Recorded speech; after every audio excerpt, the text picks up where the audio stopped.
মানুষ মানুষের জন্য। আর এই আপ্ত বাক্যকে বাস্তবতা দিয়ে পরম তৃপ্তি লাভ করল মহিলারা।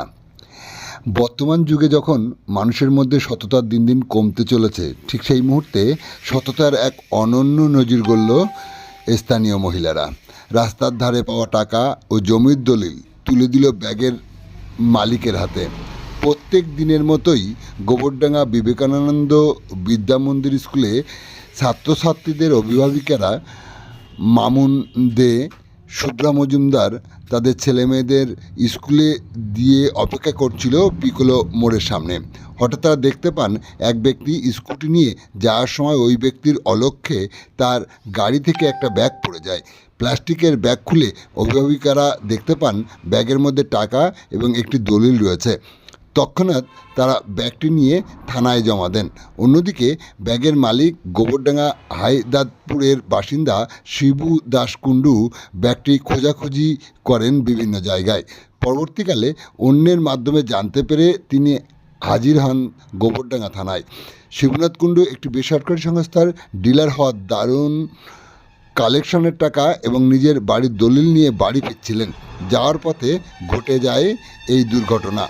পরবর্তীতে গোবরডাঙ্গা থানায় আধিকারিকের মধ্যস্থতায় হারিয়ে যাওয়া টাকা ও দলিল ফিরে পাওয়ায় সততার এই অনন্য দৃষ্টান্তে অভিভাবকদেরকে ধন্যবাদ ও সম্মান জানান।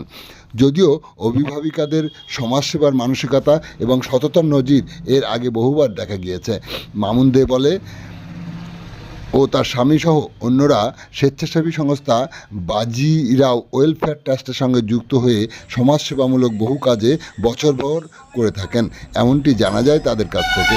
তাই ওয়ারেন বাফেটের কথায় সততা একটি খুব দামি জিনিস, সস্তা লোকের কাছ থেকে এটা আশা করা যায় না। এই ঘটনাকে কেন্দ্র করে গোবরডাঙ্গা থানায় বসে টাকা পাওয়ার পর কি বললেন ওই ব্যাগের মালিক, শোনাবো আপনাদের। আমি খুব ব্যস্ততার মধ্যে আজকে ব্যাংকে টাকা জমা দিতে গিয়ে ছোটো নোট নেয়নি। তখন আমি তাড়াহুড়ো করে একটা ফোন এসছে, তখন ফোন আসার সাথে সাথে আমি ওই সামনের স্কুটির সামনে রেখেই আমি মানে খুব জোরে চালিয়ে যাচ্ছিলাম। তখন স্কুলের সামনে টাকাটা পড়ে যায়। পড়ে গেলে এই স্কুলেরই বাচ্চাদের গার্জিয়ানরা পেয়ে থানায় এসে টাকাটা জমা দেয় এবং পেয়ে আমি খুব ধন্যবাদ। কি ছিল? একটা দলিল ছিল দাদার নামে আর আমার নামে, আর ওতে 50 টাকার নোট ছিল, 100 টাকার নোট ছিল মাত্র দুটো। ঠিক আছে, আপনার গিয়ে প্রায় কম বেশি 20,000 টাকা মতো ছিল। বলছি মানুষ তখন টাকা পয়সা পেলে সেটা দিতে চায় না, এক্ষেত্রে এই যারা গার্জিয়ান তারা টাকাটা পেয়ে দিয়ে দিল, কি বলবেন ওদের? এখনও ভালো মানসিকতার লোক আছে, প্রচুর আছে। ঠিক আছে, ঠিক জায়গা মতো কী করলেই টাকাটা পাওয়া যায়। মানসিকতা এখনও মানুষের অনেক অনেক ভালো আছে, তা নাহলে দেশ চলে না। এই যারা টাকাটা উদ্ধার করে দিল, তো তাদের কি বলবেন আপনি? তাদেরকে আমার তরফ থেকে অশেষ অশেষ ধন্যবাদ। আপনার বাড়ি কোথায়? আমার বাড়ি হায়দারপুর। কোথায় হারিয়ে গিয়েছিল টাকাটা?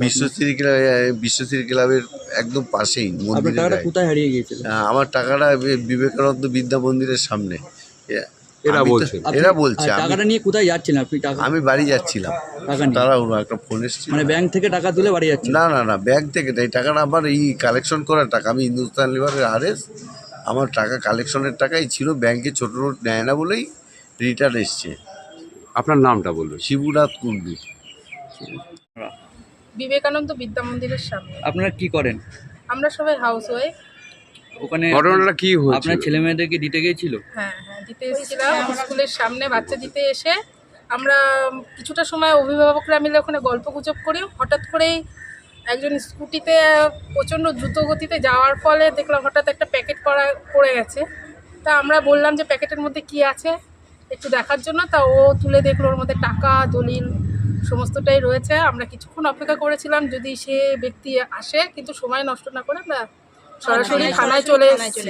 হ্যাঁ, কত টাকা ছিল ওর ভিতরে? টাকাটা এখন আমরা কিছুই গুনিনি, কারণ জিনিসটা যদি আরো বেশি হয়ে যায় বলে। কত? প্রায় 20,000 টাকা। 20,000 এই লোকে তো টাকা পয়সা পেলে দিতে চায় না, নিয়ে হজম করে দেয়। সেই জায়গা দাঁড়িয়ে আপনার টাকাটা গোবরডাঙ্গা থানায় ওনার হাতেই তুলে দিলেন থানায় এসে, এই জায়গায় কি বলবেন? এটা টাকাটা সেটা মানুষের মানসিকতা, মানে একটা ভালো যে আজকে আমরা যে একটা টাকাটা তুলে দিয়ে সেই লোকটার হাতে গিয়ে পৌঁছেছে, তার মানে সেই যে একটা আমরা আনন্দ বা তৃপ্তি পাচ্ছি, এর থেকে তো টাকা পয়সার লোকটাই বড় কিছু নয়। কি না- টাকাটা যে নিয়ে নেবে কি নাম আপনার? আমার নাম সুব্রমণি, বাড়ি কোথায়? মানুষটা কেমন থাকে রঘুনাথপুর, আপনাদের ছেলেমেয়েরা কোথায় পড়ে? বিবেকানন্দ বিদ্যা মন্দির। প্রত্যেক কি একই ক্লাসে পড়ে? না, সব বিভিন্ন ক্লাসের অভিভাবক আমরা। বিদ্যা মন্দির স্কুলের সামনে। ওখানে কি করছিলেন আপনারা? ওখানে আমাদের বাচ্চাদের স্কুলে ঢুকিয়ে দিয়ে আমরা ওখানে কিছুক্ষণ বসে একটু আড্ডা দিই, তারপরে বাড়ি যাই।